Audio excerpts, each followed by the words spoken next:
ಬೆಳೆಸೋ ತಾಯಾಗಿ, ಭಾಷೆ ಅಮೃತ ಕುಡಿಸೋ ತಾಯಾಗಿ, ಭವಿಷ್ಯ ಬರೆವಂತ ತಂದೇನೋ ಆಗಿ, ಬರೆವಂತ ತಂದೇನೋ ಆಗಿ, ಚಂದದ ಜೀವನನ ನೀಡಿರೋ ಗುರುಗಳು ನಮ್ಮ ಗುರುಗಳು.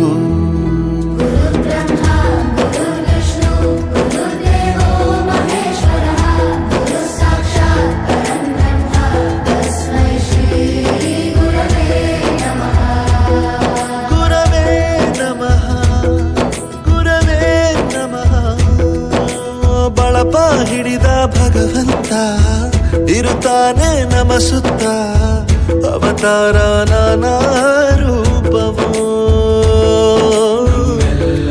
ಹಣೆ ಬರಹ ತಿದ್ದಿ ಬರೆಯಲು ಬೇರೆ ಲೋಕಕ್ಕೆ ಹೋದಂಗೆ ಅನಿಸ್ತು ನಿಜವಾಗ್ಲೂ. ಅಮ್ಮನಿಗೆ ವಿಷ್ಣುವಿಗೆ ಮಹೇಶ್ವರಿಗೆ ಹೋಲಿಸಿದ್ದಾರೆ. ನಮ್ಮನ್ನ ಮಟ್ಟಕ್ಕೇರಿಸಿದಂತಹ ನಾಗೇಂದ್ರ ಪ್ರಸಾದ್ ಅವರಿಗೆ ಧನ್ಯವಾದ. ಗುರುಗಳ ಮಹತ್ವ ಪ್ರತಿಯೊಬ್ಬ ಮನೆಗೂ ಪ್ರತಿಯೊಬ್ಬ ಮನುಷ್ಯನಿಗೂ ಹೋಗಿ ತಲುಪುತ್ತೆ. ದೈಹಿಕ ಶಿಕ್ಷಣವನ್ನು ಗುರುತಿಸಿದರೆ ಅದು ಬಹಳ ಹೆಮ್ಮೆ ಆಯ್ತು ನನಗೆ. ಕೇಳ್ತಾ ಇದ್ರೆ ನಾನು ಗುರು ಆಗಿದ್ದಕ್ಕೆ ಹೆಮ್ಮೆ ಪಡುತ್ತೀನಿ. ಮಕ್ಕಳಿಗೆ ಗೊತ್ತಾಗುತ್ತೆ ಗುರುವಿನ ಬೆಲೆ ಎಂತದ್ದು. ಹಿಂದೆ ಇತ್ತು ಗುರು ಶಿಷ್ಯ ಪರಂಪರ, ಅದೇ ರೀತಿ ಹಾಡು ಇವತ್ತು ನಾವು ಕೇಳೀವಿ ಅಂತ ಹೇಳಿ ಬಹಳ ನಮಗೆ ಖುಷಿಯಾಗಿರ್ತದ. ಬಾಳಲ್ಲಿ ಲೆಕ್ಕ ಎಷ್ಟು ಮುಖ್ಯ ಎಂಬುದ ಬೆರಳಲ್ಲೇ ತೋರಿ ಕಲಿಸಿದ ಗುರುಗಳೇ. ಈ ದೇಹ ಹೇಗೆ ದಂಡಿಸೋದು ಎನ್ನುವ ಸಂದೇಹ ನೀಗೋ ಮೆಚ್ಚಿನ ಕಲಿಗಳೇ.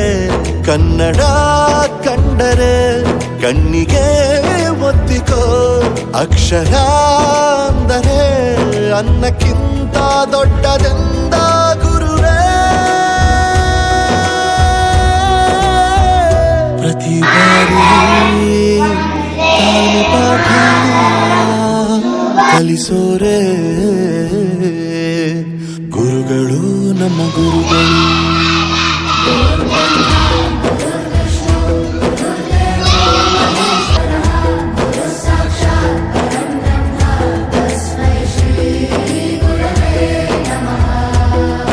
ಜಗತ್ತಿನಲ್ಲಿ ನಿಸ್ವಾರ್ಥ ಸೇವೆ ಅನ್ನೋದು ಇದು ಒಂದೇ ವೃತ್ತಿಯಲ್ಲಿ. ಈ ಹಾಡು ಮಾತ್ರ ಎಲ್ಲರಿಗೂ ಎಚ್ಚರ ಮಾಡುತ್ತೆ. ಕನ್ನಡದ ಬಗ್ಗೆನೂ ಇದ್ರೊಳಗೆ ಬಹಳ ಚೆನ್ನಾಗಿ ಕೇಳಿ ಬಂತು. ನಮ್ಮ ಒಂದು ಸ್ಥಾನ ಮಟ್ಟ ಹೆಚ್ಚುತ್ತೆ ಅಂತ.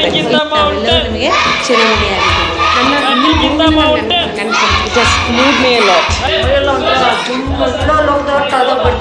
ಪ್ರತಿಯೊಂದು ವರ್ಡ್ ಮಂತ್ರಮುಗ್ಧರನ್ನಾಗಿ ಮಾಡಿಸ್ಬಿಡ್ತಾರೆ.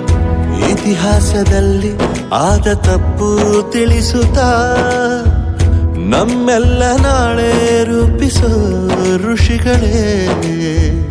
ಭೂಗೋಳದಲ್ಲಿ ಕಕ್ಷೆಯಲ್ಲಿ ತುಂಬಿದ ವಿಜ್ಞಾನ ಜ್ಞಾನ ತಿಳಿಸಿದ ಹಿರಿಯರೇ. ಮಾನವ ಲೋಕಕ್ಕೆ ಸತ್ಯದ ಶಾಂತಿಯ ಸ್ನೇಹದ ಪ್ರೀತಿಯ ಮಾರ್ಗದರ್ಶಿ ಮಾರ್ಗಸೂಚಿ ಗುರುವೇ. 100 ಜನುಮ